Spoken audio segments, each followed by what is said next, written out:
Hi and welcome to my comparison of the Pro 6 and the Pro 8. Two Dave Smith polyphonic analog synthesizers.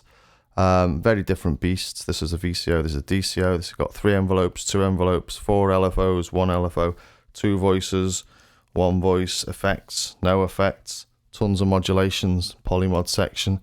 So there are big differences between the two of them. I myself bought the Prophet 6 thinking I might be able to replace the Prophet 8. I've got a Pro 1, maybe get rid of the Pro 1 and the Pro 8 and keep the Prophet 6. So it would have been interesting to see something like this myself before I bought it. So hopefully you find this interesting yourselves too. So let's start by taking a look at the oscillators. Got the initialized patches here. This is simpler to set up. You just go to a preset and right. Initialize your patch on this one here. To initialize your patch, just press program and yeah. You can hear they're slightly different. This has got 2 oscillators running, so to get just the one in, we turn the mix all the way over to 1. This has just got a single oscillator, I think. Yeah, let's just add a bit of release.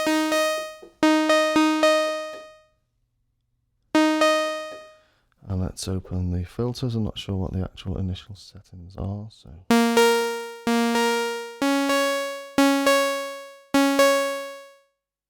Down a bit, so we can. Obviously not a scientific test this. This is just how easy is it to pick up the synth, start playing with the sounds and what are the initial sounds and, you know, the instant gratification aspects of it. Later on, maybe start looking at the modulation. So quite similar.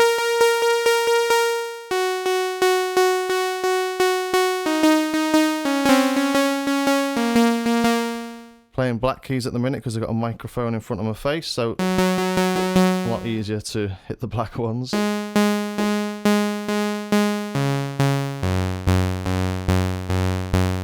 Look, have to press the transpose button to get the octave lower.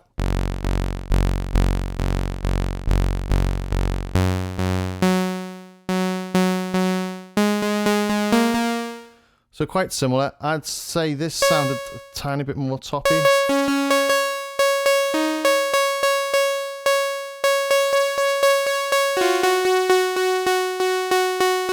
Bit more buzzy. Buzzy's not a bad thing. Buzzy is what I use on the Pro 1 to help a bass line to cut through the mix. So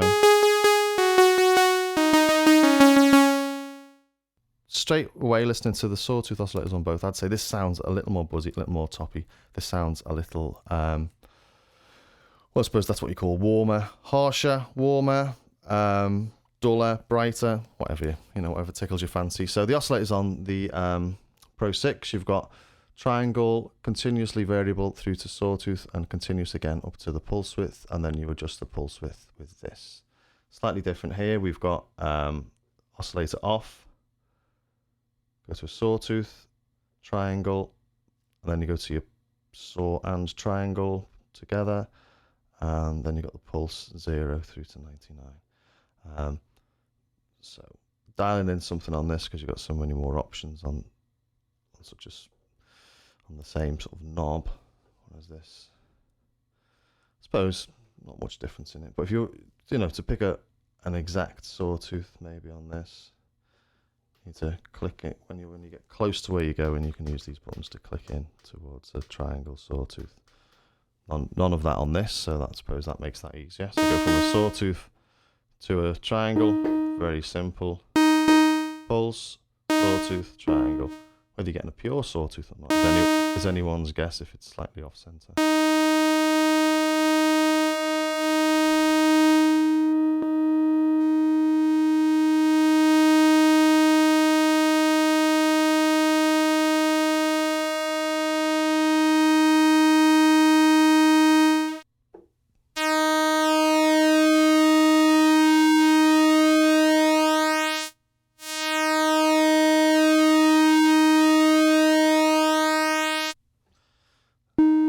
Here, there's a triangle,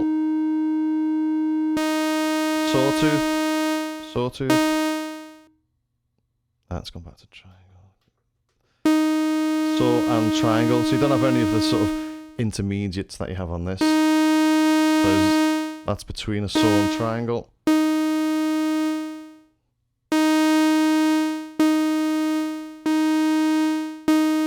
Similar.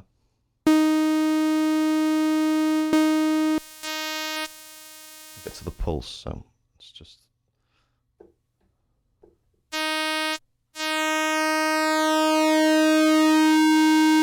So 50.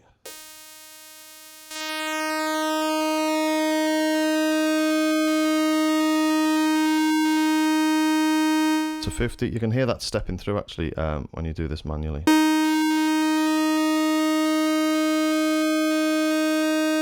Can you hear the same on this?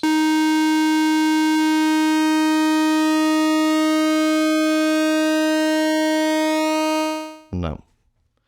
Let's have a look, play with the pulse on 50. It's easier to set it straight to 50 on this just because it's obviously dead center.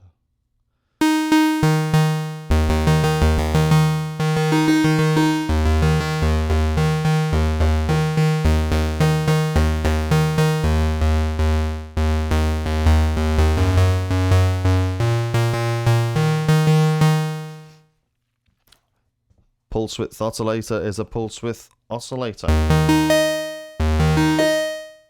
Similar sounding, maybe again a bit brighter on the Pro 8. Let's have a go at oscillating the pulse width then. Very simple on this. We've got the low frequency oscillator section.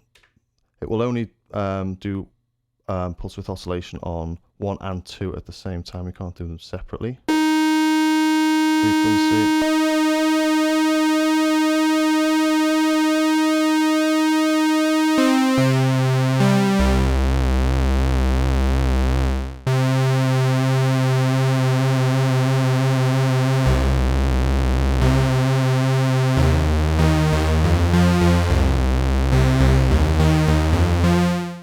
Turn it into mono synth.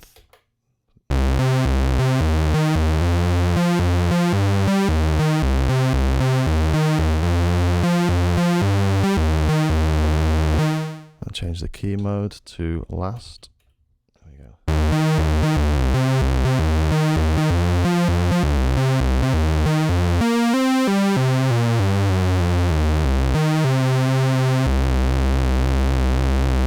Nice. Now, how easy that to set up on this one? Go to the modulation section, modulation source. We want to be LFO1. LFO1, modulation destination. We want to be oscillator 1 pulse width, there you go, and the amount, so that's the equivalent to this knob here. Let's set it on, what's that one? That's on about, what would you say, about 45, 50 out of 127. Let's go that high. There you go, frequency. So LFO1. Oh, I can do it different ways here. Frequency. Amount and destination, so didn't need to use the modulation source. Let's see, confusion straight away. Modulation source off, so let's go to LFO1. It's probably the easiest way to do it. Frequency, amount, shape, triangle, destination, oscillator 1 pulse width.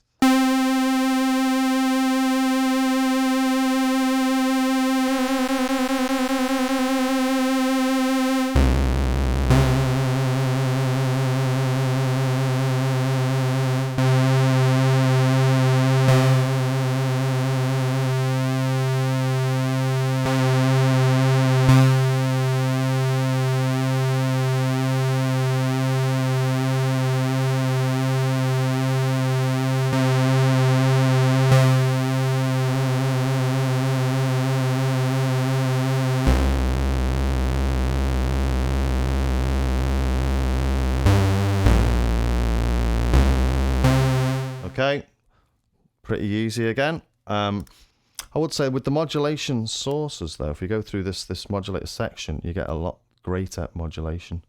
I'll show that by, if I go back to taking this destination off,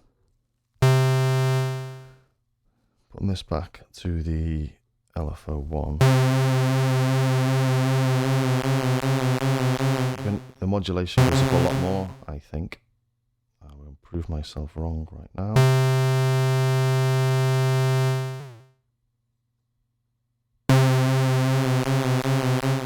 Prove myself wrong. Okay. I think I was doing something and comparing them to them myself, and I think it was with the frequency. This one really does sort of modulate a lot further, but we'll try that in a second. Okay, so let's get this back. Something reasonable. Okay. To change this into a mono synth, we can put it into unison mode, and the different unison modes here are go through this miscellaneous parameters knob. Find, where's it gone? Unison mode, so you can have all detuned, different amounts of detune with all 8 oscillators playing together.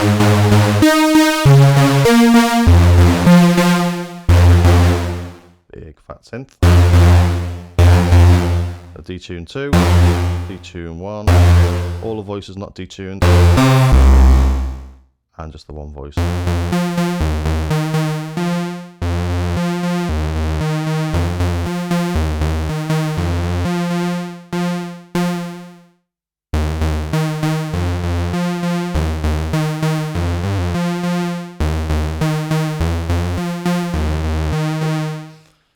Similar again, but we're doing, you know, we've not played with the filters yet. So let's have another look at this mod section. Let's try and do this second thing, was the frequency.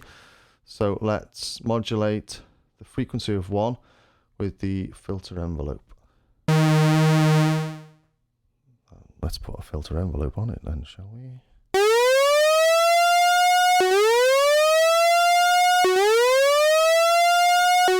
Let's come back to here, let's modulate frequency 1 with the envelope, filter envelope. Where is it? There it is. Oscillator 1 frequency.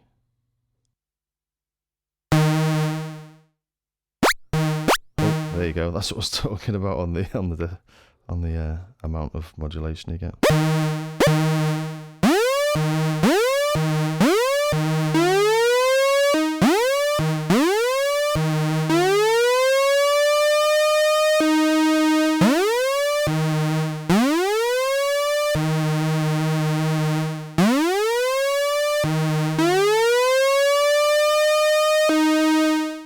Let's turn that to full.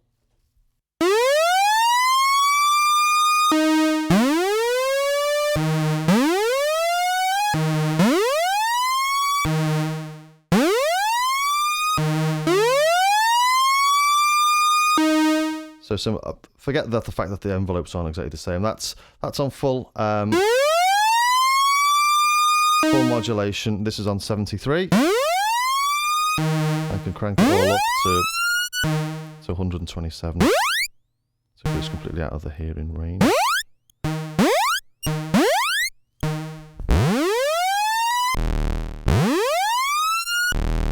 So you can see there's differences. This has got, I think, it's harder to dial in a more reasonable tone, shall we say, for this one, just because you've got more modulation capabilities and you have greater modulation. So it's almost like this has been set up to be easier to use, quicker to use, but not as flexible. Again, it's exactly what the sort of marketing spiel says, isn't it? Okay, so let's add a second oscillator here. Let's take the polymods off. Let's take the LFO off. Take this off.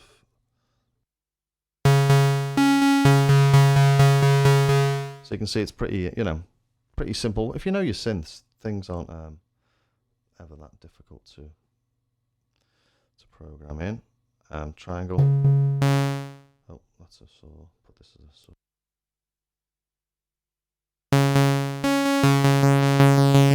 Okay, so let's add a second oscillator. On this, simply turn it up. Second oscillator's in there, comes in as a sawtooth, is it? No, yeah. There it is. Simple on this one, just adjust the mix.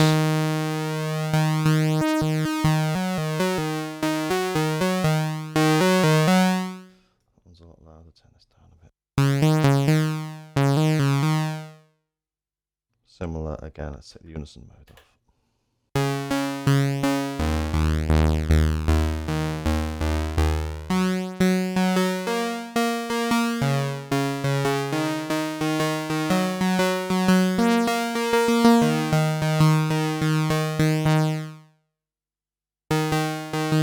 Got to say, I think this one sounds a bit fatter, almost like this one's got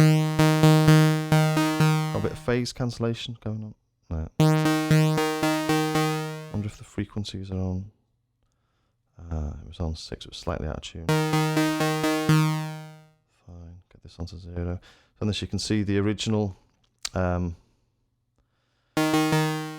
parameter values on the top, and once you turn it, you get the new parameter value. So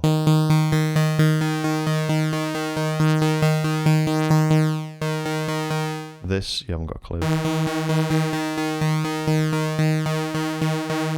Although on this you do have a essential dent. Slightly detuned. Let's slightly detune this one.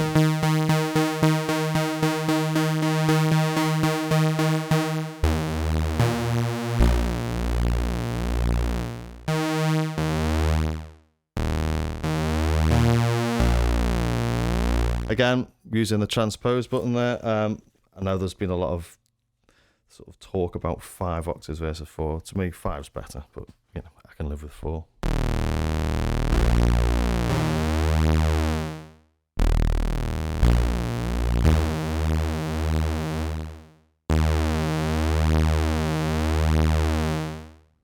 Okay, let's put them back to 0, and let's see how easy it is to dial in the second oscillator at a known pitch difference. So let's put it as a 4th. Simple, you can see the note, the root note there, E2.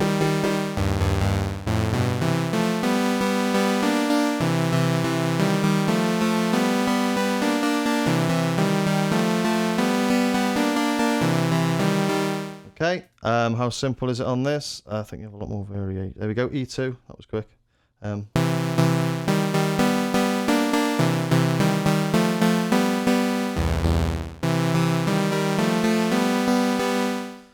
voice volume on this one sounds a little low. The volume's on full. Let's turn the volume of the top one down a little.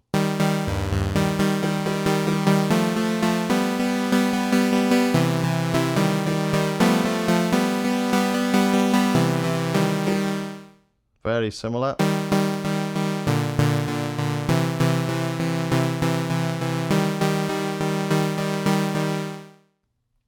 Chuck them into a pulse. All of them. 1, 2.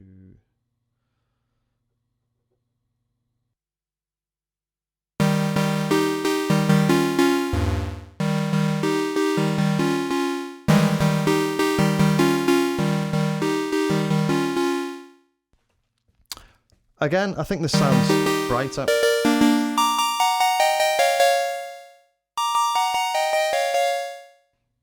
Not much in it though. So yeah, setting up a simple sound, bringing in a second oscillator, easy enough on both synths. Now we have the sub oscillator on the Prophet 6.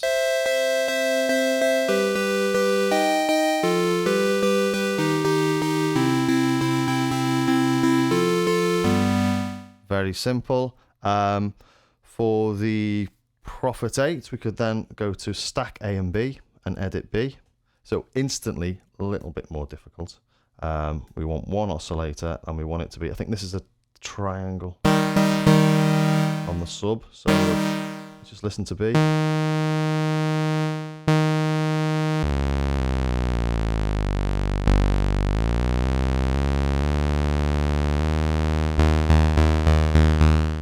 Give us a triangle, so that's a sub, an octave lower. A triangle, didn't we? So obviously this is sounding much more difficult. Buzzier, different sort of triangle now. Like that one more. It's got a sort of fizz to it.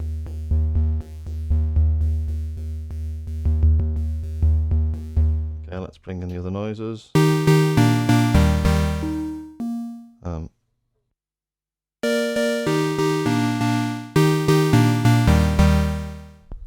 End effect, same.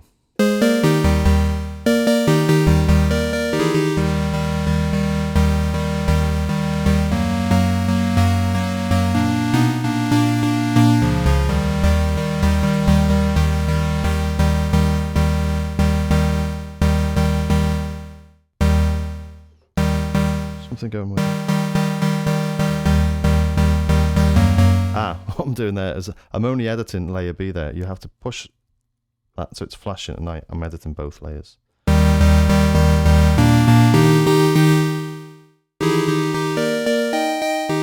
Okay, so you can see there's quicker, but more depth in this one again, because you obviously could change the oscillator on the sub. Also, I can add another oscillator if I want.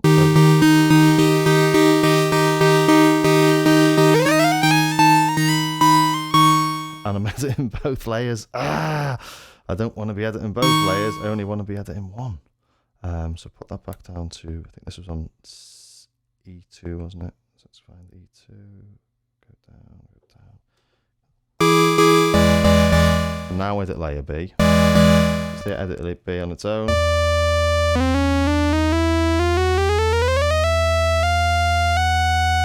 Let's add a 7th.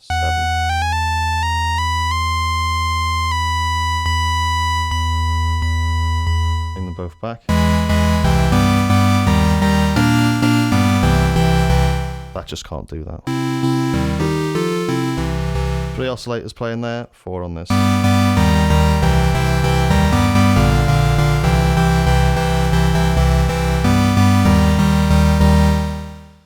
So, yeah, quicker to use, more to do. Seems to be a central theme running through this. Right then, they're the basic oscillators, 3 versus 4 in total. So I hope you found that useful. Next up, we'll talk about the filters.